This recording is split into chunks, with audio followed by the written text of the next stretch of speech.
नमस्कार। आज हम लोग इस वीडियो में जयप्रकाश नारायण के भाषण को पढ़ेंगे। मैंने कल आपको लेखक के विषय में बताया था। आज उनका ये भाषण हम लोग पढ़ने वाले हैं। उम्मीद करता हूँ कि आप भी मेरे साथ कॉपी, किताब, पेन लेकर के बैठे होंगे। ठीक है, तो स्टार्ट करते हैं। यहाँ से आते हैं, ये संपूर्ण क्रांति। ठीक है, तो इस संपूर्ण क्रांति को स्टार्ट करने के पहले हम लोग ये जेपी के विषय में जो श्रीमान राष्ट्रकवि दिनकर के विचार हैं उनको एक बार देखते हैं और तब आगे बढ़ेंगे। है जय प्रकाश वह नाम जिसे इतिहास समादर देता है, बढ़ कर जिसके पद चिन्हों को उर पर अंकित कर लेता है। राष्ट्रकवि दिनकर। ये विचार राष्ट्रकवि दिनकर के हैं और जेपी की महानता को समझने के लिए पर्याप्त है। इतिहास के पन्नों में उनका नाम दर्ज हो गया उनके संपूर्ण क्रांति वाले भाषण के लिए, जो पटना के गांधी मैदान में 5 जून 1975 को दिया गया था। आज हम लोग इसको पढ़ेंगे। बिहार प्रदेश छात्र संघर्ष समिति के मेरे युवक साथियों, ये जेपी का भाषण है। बिहार प्रदेश के असंख्य नागरिक भाइयों और बहनों, अभी अभी रेणु जी ने जो कविता पढ़ी, अनुरोध तो वास्तव में उनका था, सुनाना तो वह चाहते थे। मुझसे पूछा गया कि वह कविता सुना दें या नहीं, मैंने स्वीकार किया। लेकिन उसने बहुत सारी स्मृतियाँ और अभी हाल की बहुत दुखद स्मृति को जागृत कर दिया है। इससे हृदय भर उठा है। आपको शायद मालूम न होगा कि जब मैं वेल्लोर अस्पताल के लिए रवाना हुआ था तो जाते समय मद्रास में 2 दिन अपने मित्र श्री ईश्वर अय्यर के साथ रुका था। वहाँ दिनकर जी गंगा बाबू मिलने आए थे, बल्कि गंगा बाबू तो साथ ही रहते थे और दिनकर जी बड़े प्रसन्न थे दिखे। उन्होंने अभी हाल की अपनी कुछ कविताएं सुनाई और मुझसे कहा कि आपने जो आंदोलन शुरू किया है, जितनी मेरी आशाएं आपसे लगी थीं, उन सब की पूर्ति आपके इस आंदोलन में, इस नए आह्वान में देश के तरुणों का आपने जो किया है, मैं देखता हूँ। लोग तालियां बजाते हैं, लेकिन वो बोले तालियां हरगिज ना बजाइए, मेरी बात चुपचाप सुनिए। अब मेरे मुंह से आप हुंकार नहीं सुनेंगे। हुंकार मतलब कुछ करने के लिए लोगों को प्रेरित करना। तो वो बोले अब आप हुंकार नहीं सुनेंगे, लेकिन जो कुछ विचार मैं आपसे कहूँगा वे विचार हुंकारों से भरे होंगे। मैं आपको भड़काऊंगा नहीं, लेकिन मेरे जो विचार होंगे उनमें हुंकार भरी बातें होंगी। क्रांतिकारी वे विचार होंगे। मेरे जो विचार होंगे वो क्रांति से भरे होंगे, जो आपको परिवर्तन करने के लिए प्रेरित करेंगे, जिन पर अमल करना आसान नहीं होगा। क्रांति के रास्तों पर चलना बड़ा कठिन काम है। परिवर्तन करने के लिए व्यक्ति को बहुत संघर्ष करना होता है। अमल करने के लिए बलिदान करना होगा, कष्ट सहना होगा, गोली और लाठियों का सामना करना होगा, जेलों को भरना होगा, ज़मीनों की कुर्कियाँ होंगी, यह सब होगा। कुर्की मतलब जब आप कोई गैर कानूनी कार्य करेंगे तो सरकार आपके ऊपर मुकदमा करेगी, और आप जब सरेंडर नहीं बोलेंगे तो आपके घर की ज़मीन की कुर्की होती है। कुर्क कर दिया जाता है, मतलब जब्त कर लिया जाता है सरकार के द्वारा। यह क्रांति है मित्रों, और संपूर्ण क्रांति है। क्रांति मतलब बदलाव, और यह संपूर्ण क्रांति मतलब संपूर्ण बदलाव। यह कोई विधानसभा के विघटन का ही आंदोलन नहीं है। इसका उद्देश्य सिर्फ किसी विधानसभा को विघटित कर देना ही नहीं है और नए लोगों को सरकार बनाने का मौका मिले, इतना ही नहीं है, बल्कि उससे आगे भी है। वह तो एक मंजिल है जो रास्ते में है। विधानसभा या लोकसभा में अपना बहुमत दिखाना, यह तो सिर्फ एक रास्ते में मिल जाने वाली चीज़ें हैं।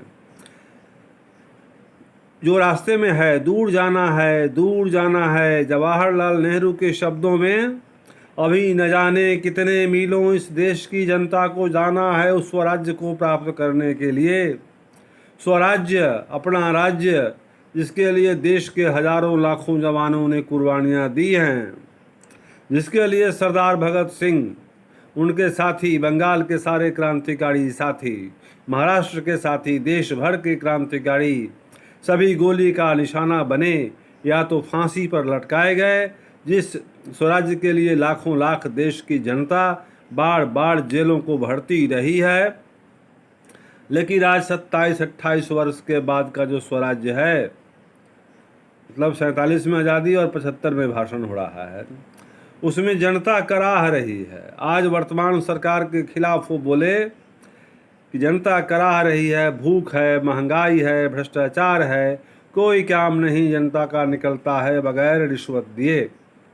सरकारी दफ्तरों में, बैंकों में, हर जगह टिकट लेना है, उसमें जहाँ भी हो रिश्वत के बगैर काम नहीं जनता का होता। हर प्रकार के अन्याय के नीचे जनता दब रही है। शिक्षा संस्थाएं भ्रष्ट हो रही हैं। हजारों नौजवानों का भविष्य अंधेरे में पड़ा हुआ है। जीवन उनका नष्ट हो रहा है। शिक्षा दी जाती है गुलामी की शिक्षा। शिक्षा पाकर दर दर ठोकरें खाना नौकरी के लिए। नौकरियां मिलती ही नहीं। दिन पर दिन बेरोजगारी बढ़ती जाती है। गरीब की बेरोजगारी बढ़ती जाती है। गरीबी हटाओ के नारे जरूर लगते हैं, लेकिन गरीबी बढ़ी है पिछले वर्षों में। ये अब तक जो हम लोग पढ़े, ये साधारण भाषण है जो प्रायः सब नेता अपनी वर्तमान सरकार के खिलाफ देता है।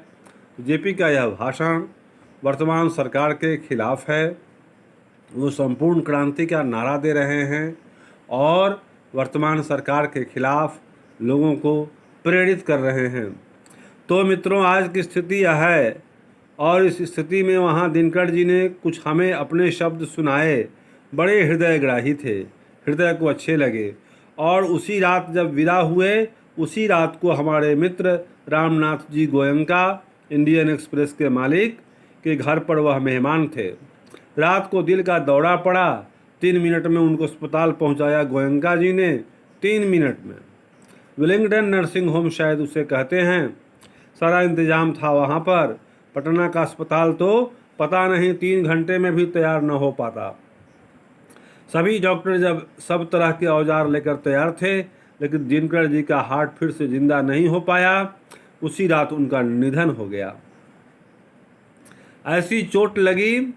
उनकी यह कविता सुन के उनका वह सुंदर सौम्य जोशीला चेहरा याद आ गया। आज लगता है हमारे 2 मित्रों की इतनी कमी है। आज भाई बेनीपुरी जी होते, राम वृक्ष बेनीपुरी की बात हो रही है, राम वृक्ष बेनीपुरी, उनकी लेखनी में जो ताकत थी, आज के जुलूस का, आज की इस सभा का वर्णन वह देते। एक एक शब्द में अंगार होते। प्रवक्ता का, भाषण देने वाले व्यक्ति का जो शब्दों का चयन होता है वह प्रेरित करने वाला होता है। जैसे अंगार लाल लाल होती है, उसी तरह से शब्दों में भी वही चमक, वही गर्मी होनी चाहिए। आज दिनकर जी जो कविता लिखते, नए भारत के नवनिर्माण के लिए, जो देश के युवकों और छात्रों और देश के साधारण व्यक्तियों, नर और नारियों के द्वारा आज से हो रहा है शुरू, प्रारंभ हो गया है, वह कविता शायद इस नवीन क्रांति का एक अमर साहित्य बन जाती। लेकिन आज दोनों ही नहीं हैं, ना दिनकर जी हैं ना बेनीपुरी जी हैं। तो ये श्रीमान जयप्रकाश नारायण जी दिनकर जी और बेनीपुरी जी को यहाँ पर मिस किए, उनको श्रद्धांजलि अर्पित किए। तो मित्रों, ये स्मृतियाँ जागी हैं और इनका भार हृदय पर है। मैं तो थक गया हूँ, लेकिन आज बड़ी भारी जिम्मेदारी हमारे कंधों पर आई है। और मैंने इस जिम्मेदारी को अपनी तरफ से मांग करके नहीं लिया है। तरुणों से, छात्रों से बराबर कहता रहा हूँ, जब पहला हमने आह्वान किया था यूथ फॉर डेमोक्रेसी का, लोकतंत्र में युवकों का क्या रोल है, या हमने जो बताया था उसमें लिखा था, और उसके बाद बराबर कहता रहा हूँ, संचालन समिति में बहस करता रहा हूँ, हम बूढ़े हो गए हैं, हमारी सलाह ले लीजिए, हम दूसरी पीढ़ी के हो गए हैं, आप नई पीढ़ी के लोग हैं, देश का भविष्य आपके हाथों में है, उत्साह है आपके अंदर, शक्ति है आपके अंदर, जवानी है आपके अंदर, आप नेता बनिए, मैं आपको सलाह दूंगा। तो छात्रों ने कहा, जयप्रकाश जी, मार्गदर्शन से काम नहीं चलेगा, आपको नेतृत्व स्वीकार करना पड़ेगा। मैं टालता रहा, लेकिन अंत में वेल्लोर जाते समय मैंने उनके आग्रह को स्वीकार किया। स्वीकार करते समय मैंने अनुभव किया कि अपनी अयोग्यता का, और नम्रता पूर्वक यह स्वीकार किया। परंतु छात्रों से भी, आप सबसे भी यह अनुरोध है कि नाम के लिए मुझे नेता नहीं बनना है। प्रायः नेतागिरी में लोग नाम के लिए नेता बनते हैं। नेता का मतलब देश हित की रक्षा के लिए अपनी ज़िंदगी कुर्बान कर देना अगर है तो वह नेता जेपी बनने को तैयार थे, वह नेता नहीं जो नाम, पद एवं पैसा के लिए नेता बनते हैं। तो इन्होंने नौजवानों को भी कहा, छात्रों की बात जितना भी ज़्यादा होगा, मुझे सामने खड़ा करके और कोई हमें डिक्टेट करे पीछे से क्या करना है जयप्रकाश नारायण तुम्हें, तो इस नेतृत्व को कल मैं छोड़ देना चाहूँगा। मैं सबकी सलाह लूँगा, तालियां नहीं, बात सुनिए, बात समझिए, सबकी बात सुनूंगा। छात्रों की बात जितना भी ज़्यादा होगा, जितना भी समय मेरे पास होगा, उनसे बहस करूँगा, समझूंगा और अधिक से अधिक उनकी बात मैं स्वीकार करूँगा। आपकी बात स्वीकार करूँगा, जन संघर्ष समितियों की, लेकिन फैसला मेरा होगा। इस फैसले को इनको मानना होगा और आपको मानना होगा, तब तो इस नेतृत्व का कोई मतलब है, तब यह क्रांति सफल हो सकती है, और नहीं तो आपस के झगड़ों में, बहसों में पता नहीं कि हम किधर बिखर जाएंगे और क्या नतीजा निकलेगा।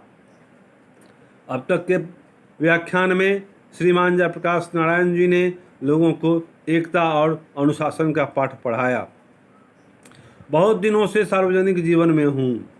1921 के महीने में इसी पटना कॉलेज से मैं ISC का विद्यार्थी था।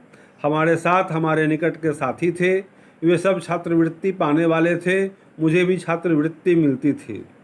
सब अव्वल दर्जे के क्रीम थे। क्रीम मतलब बेहतरीन स्टूडेंट, पढ़ने में अच्छे थे, उनको छात्रवृत्ति मिलती थी। आज के नाम पर जातिगत व्यवस्था पर छात्रवृत्ति उस समय नहीं थी। उस समय पढ़ाई में तेज होने के आधार पर ही मिलते थे। और हम सब एक साथ गांधी जी के आह्वान पर सहयोग किया। असहयोग करने के बाद करीब 1.5 वर्ष यूं ही मेरा जीवन बीता। चूँकि मैं साइंस का विद्यार्थी था, तो राजेंद्र बाबू के सचिव या मंत्री या मित्र या कहिए मथुरा बाबू, उनके जमाता बाबू फूलदेव सहाय वर्मा थे। उनके पास भेज दिया गया कि फूलदेव बाबू के साथ रहो और उनकी लेबोरेटरी में, उनकी प्रयोगशाला में कुछ प्रयोग करो और उनसे कुछ सीखो। महामना मदन मोहन मालवीय जी के लिए मेरे हृदय में पूजा का भाव है, परंतु हिंदू विश्वविद्यालय में दाखिल होने के लिए मैं तैयार नहीं था, क्योंकि सरकारी रुपया, सरकारी एड, मदद विश्वविद्यालय को मिलती थी। स्वतंत्र नहीं था वह, पूर्ण रूप से राष्ट्रीय विद्यालय नहीं था। तो मैं किसी विद्यालय में नहीं गया। बिहार विद्यापीठ में मैंने परीक्षा दी, ISC की।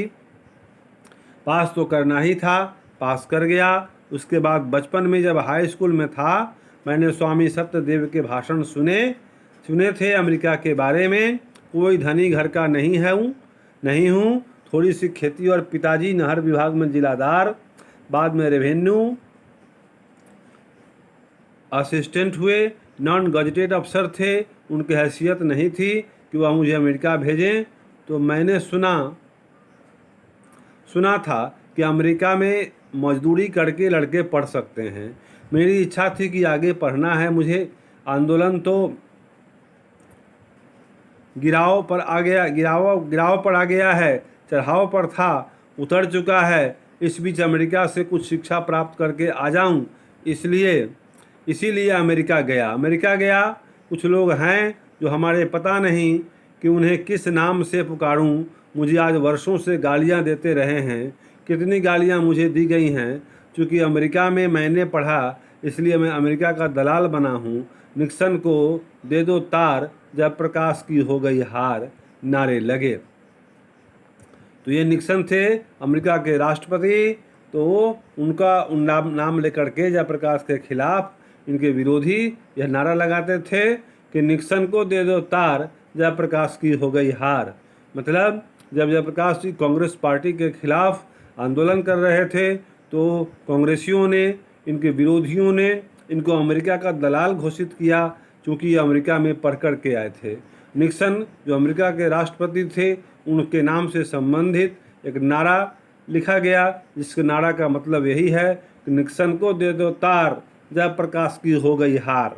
मित्रों, अमेरिका में बागानों में मैंने काम किया, कारखानों में काम किया, लोहे के कारखानों में वहाँ जानवर मारे जाते हैं। उन कारखानों में काम किया जब यूनिवर्सिटी में पढ़ता था। छुट्टियों में काम करके इतना कमा लेता था कि कुछ खाना हम 3-4 विद्यार्थी मिलकर पकाते थे और रास्ते में हम लोग खा पी लेते थे। एक कोठरी में कई आदमी मिलकर रह लेते थे, रुपया बचा लेते थे, कुछ कपड़े खरीदने, कुछ फीस के लिए, और बाकी हर दिन रविवार को भी छुट्टी नहीं। 1 घंटा रेस्तरां में, होटल में या तो बर्तन धोया या वेटर का काम किया, तो शाम को रात का खाना मिल गया, दिन का खाना मिल गया।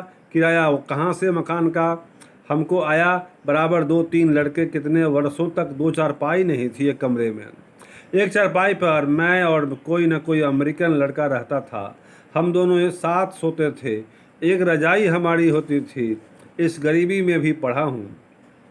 इतवार के दिन या कुछ और टाइम में यह जो होटल का काम है, उसको छोड़ करके जूते साफ करने का काम शू शाइन पार्लर में, उससे लेकर के कमोड साफ करने का काम होटलों में करता था।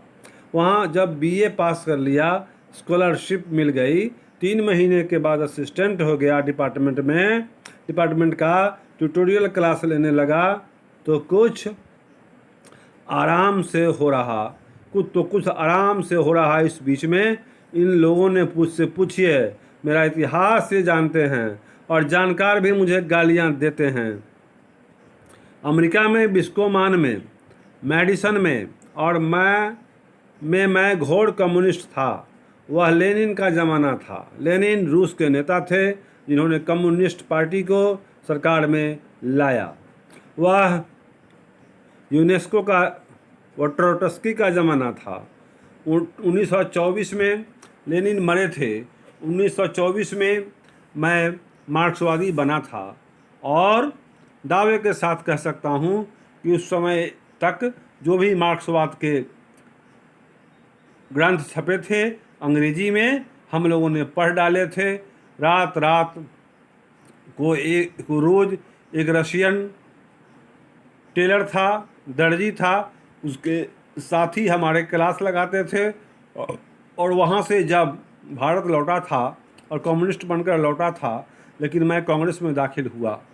कम्युनिस्ट पार्टी में क्यों नहीं दाखिल हुआ? मैंने जो लेनिन से सीखा था वह यह सीखा था कि जो गुलाम देश है, वहाँ की जो कम्युनिस्ट हैं, उनको हरगिज़ वहाँ की आज़ादी की लड़ाई से अपने को अलग नहीं रखना चाहिए।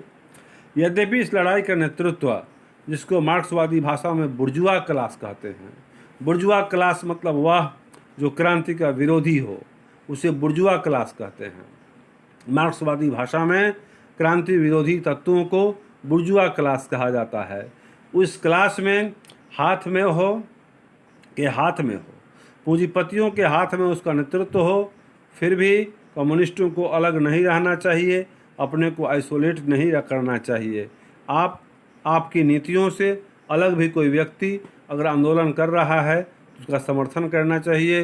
ये कम्युनिस्टों का विचार था, लेनिन का विचार था, इसे जयप्रकाश नारायण अमेरिका में सीखे थे। पहली बात जो मैंने नोट की है आपसे कहने के लिए, वह इस प्रकार के बारे में है, वह इस सरकार के बारे में है। आज से 3 दिन हुए गफूर साहब मिलने आए थे, बहुत प्रेम से मिले। उसके 2 दिन के बाद चंद्रशेखर बाबू मिलने आए, बहुत प्रेम से मिले। लेकिन प्रधानमंत्री से लेकर के दीक्षित जी से नीचे सब लोग मुझे डेमोक्रेसी का सबक सिखाते हैं। इनमें से किसी को कोई अधिकार नहीं है कि जयप्रकाश नारायण को लोकतंत्र की शिक्षा दें, लेकिन वे जयप्रकाश नारायण को शिक्षा देने की हिम्मत करते हैं। और इनकी हरकत देखिए, शांतिमय प्रदर्शन, शांतिमय जुलूस के लिए हजारों लोग आ रहे हैं। प्रदेश के कोने कोने से छात्र आ रहे हैं, किसान आ रहे हैं, मजदूर आ रहे हैं, मध्यम वर्ग के लोग आ रहे हैं, कहीं पैदल आ रहे हैं, कुछ बस से आ रहे हैं, कहीं रेलों से आ रहे हैं, और कोई ट्रक भाड़े पर लेकर के डीजल अपना खरीद करके ले करके आ रहे हैं। जहाँ तहाँ रोका है, इनको लड़कों को पीटा है, गिरफ्तार किया है, अनायास कोई कारण नहीं है। और यहाँ हमसे आकर सब मीठी मीठी बातें करते हैं। इन्होंने जिद की कि इस रास्ते से जुलूस नहीं जाएगा, इसमें वह खतरा है, वह खतरा है। मुझे कोई खतरा दिखाई नहीं दिया, लेकिन जब उन्होंने कहा कि शायद जेल तोड़ने की कोशिश हो और शायद उन्हें गोली चलानी पड़े, तो मैंने कहा इसकी जिम्मेदारी मैं नहीं लेता हूँ। आंदोलन हमारा किसी दूसरे उद्देश्य से हो रहा है। बीच में यह डाइवर्शन हो जाए, रास्ता ही भटक जाएं हम लोग, यह नहीं चाहते। तो चलिए, जो आप कहते हैं वही मान लेता हूँ। ये तो ये बिगड़े भी होंगे छात्र लोग, उधर से जाना था, आप इधर से क्यों आए? हालांकि वे उन लड़कों को ले आए और एक दूसरी बिल्डिंग में खड़ा करके, जो लड़के हमारी छात्र संघर्ष समिति के वहाँ जेल में हैं, उनको जुलूस दिखाने के लिए ले आए। मैं नहीं जानता हूँ कि अंग्रेजी सरकार के ज़माने में भी इस प्रकार का व्यवहार कभी हुआ हो। लोग रेलों से उतार दिए गए, बसों से उतार दिए गए, टिकट था उनके पास, बेड टिकट लोग थे, उनको उतार दिया अलग। मुजफ्फरपुर की रिपोर्ट आपने अखबारों में पढ़ी होगी, सारे डिवीज़न में क्या क्या नहीं हुआ है। शर्म नहीं आती इन लोगों को? डेमोक्रेसी की बात करते हैं। लोकतंत्र में, डेमोक्रेसी में जनता को अधिकार नहीं है कि जहाँ भी चाहें शांतिपूर्वक सभा करें अपनी, जहाँ भी चाहें शांतिपूर्ण प्रदर्शन करें। वे राज्यपाल के यहाँ जाना हुआ तो लाखों की तादाद में जाएं, असेंबली के सामने जाएं, उनको पूरा अधिकार है। हिंसा करे कोई तो दूसरी बात है। हमसे मिलने आए पुलिस के एक उच्च अधिकारी ने कहा, बड़े उच्च अधिकारी ने कहा, नाम लेना यहाँ ठीक नहीं होगा कि मैंने दीक्षित जी के मुंह से सुना है, जयप्रकाश नारायण नहीं होते तो बिहार जल गया होता। जब जयप्रकाश नारायण के बारे में ऐसा आप सोचते हैं, जयप्रकाश नारायण के लिए वह सारा क्यों होता है? तो उसके नेतृत्व में आप प्रदर्शन और सभा होने वाली है। क्यों लोगों को रोक रहे हैं आप? जनता से घबराते हैं आप? जनता के आप प्रतिनिधि हैं, किसकी तरफ से शासन के हैं आप? आपकी हिम्मत के लोगों को पटना आने से रोक लें? उनकी राजधानी है, आपकी राजधानी है। यह पुलिस वालों का देश है या जनता का देश है? डूब जाना चाहिए इन लोगों को। ऐसी नीचता का व्यवहार, बहुत कठोर शब्दों का प्रयोग कर रहा हूँ मैं, कठोर शब्द का प्रयोग नहीं करता, लेकिन नीचता का व्यवहार है। अगर कोई डेमोक्रेसी का दुश्मन है तो वे लोग दुश्मन हैं जो जनता के शांतिमय कार्यक्रमों में बाधा डालते हैं, उनकी गिरफ्तारियां करते हैं, उन पर लाठी चलाते हैं, गोलियां चलाते हैं। यह डेमोक्रेसी है, इसे बदलना चाहती है जनता। जयप्रकाश नारायण छात्र, युवक, क्योंकि जो भी आंदोलन इस देश में आज उठेगा उसका नेता युवक रहेगा, छात्र रहेगा, इसमें कोई संदेह नहीं है हमको। मित्रों, एक बात तो यह कहनी थी, मैं जानता हूं कि डॉक्टर रहमान यहाँ बैठे होंगे तो वे कुछ चिंता में पड़े होंगे कि इस जोर से बोलने का असर मेरे हृदय पर बुरा होगा। मैं भी समझता हूँ, अब जरा अपने को बांध के बोलूँगा। ये इनको हार्ट का प्रॉब्लम था जेपी को, इसलिए ये बात बोल रहे हैं। डॉक्टर रहमान इनके डॉक्टर थे, इलाज करते थे।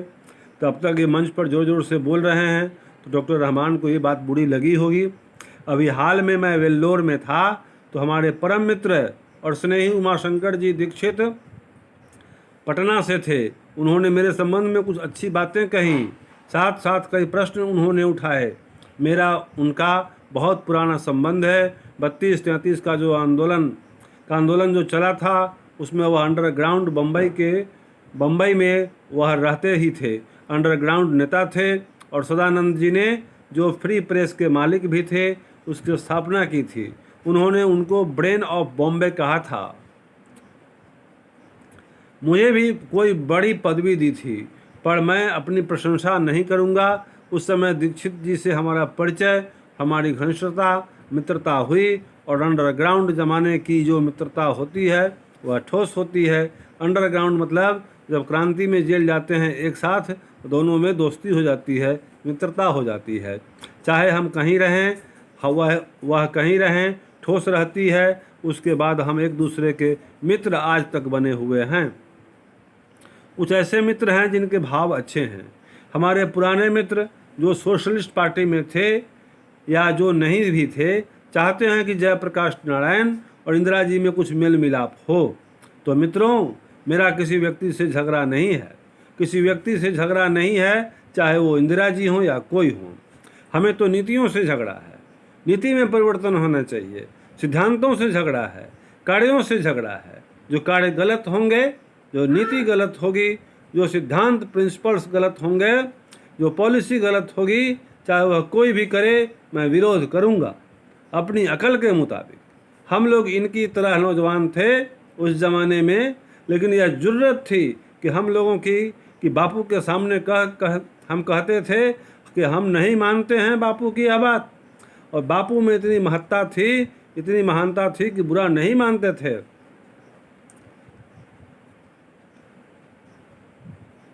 लेकिन यह जरूरत थी कि हम लोगों की कि बापू के सामने हम कहते थे कि हम नहीं मानते हैं बापू यह बात। फिर भी बुलाकर हमें प्रेम से समझाना समझाते थे। तो उनकी भी आलोचना की है मैंने। उस ज़माने में तो मैं घोर मार्क्सवादी था, बाद में लोकतांत्रिक समाजवादी बना। किंतु बापू की मृत्यु के बाद कई वर्षों के बाद 1954 में मैं सर्वोदय में आया। सर्वोदय आंदोलन चलाए थे विनोबा जी, और बिहार में जवाहरलाल जी थे, एक बड़े भाई थे। मैं उनको भाई कहता ही था। उनका बड़ा स्नेह था हमारे ऊपर। पता नहीं क्यों मुझे वह मानते थे बहुत। मैं उनका बड़ा आदर और प्रेम करता था, लेकिन उनकी कठोर आलोचना करता था। उनमें भी बड़प्पन था। अक्सर तो उन्होंने हमारी आलोचनाओं का बुरा नहीं माना, लेकिन पटना फायरिंग पर जो मैंने बयान दिया था, मैं जानता हूं कि बहुत सख्त भाषा का मैंने प्रयोग किया था। उस पर वह बहुत नाराज़ हुए। लाल बहादुर जी ने कश्मीर के मामले में कुछ किया, मैंने उनकी भी आलोचना की, उनको ताड़ भी दिया कि यह बहुत गलत काम आपने किया है। इससे कश्मीर के सवाल को हल करने में आपको दिक्कत होगी। थोड़े ही दिनों में 18 महीनों में वह चल बसे। देश का दुर्भाग्य है।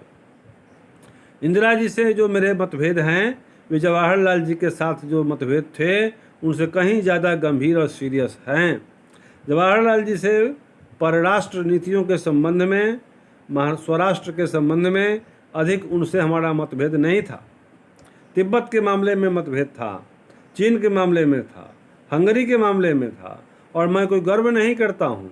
मैंने उस समय जो आलोचना की, हंगरी के मामले में जो कुछ कहा, जवाहरलाल जी को बाद में मानना पड़ा। तिब्बत के बारे में मेरी बात तो नहीं मानी उन्होंने, लेकिन जब चीन ने उनको धोखा दिया, तो उस धोखे के कारण उनके हृदय को ऐसी चोट लगी कि 2 बरस में चले गए, संभल नहीं सके। ऐसा घाव लगा जब चीन ने आक्रमण कर दिया। वह कभी उम्मीद नहीं करते थे, आशा नहीं करते थे कि चीन ऐसा करेगा। थोड़ी इनकी भी गलती थी।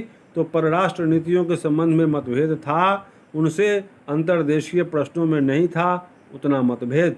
मतलब जहाँ पर जेपी ने बताया कि जवाहरलाल नेहरू से विदेश नीति के संबंध में उनके विचार अलग थे, गृह नीति के संबंध में उनसे खास मतभेद नहीं था। अब एक बात सुन ले, एक बात अब देखिए, ये वीडियो बड़ा हो गया, तो इसके बाद हम लोग दूसरा वीडियो बनाते हैं। ठीक ना। आपको भी पढ़ना है तो पूरा वीडियो एक बार याद करना मुश्किल होगा, थोड़ा कर देते हैं। तो आज का ये वीडियो यहीं समाप्त हुआ, फिर कल मिलेंगे अगले वीडियो में। तब तक के लिए नमस्कार, धन्यवाद।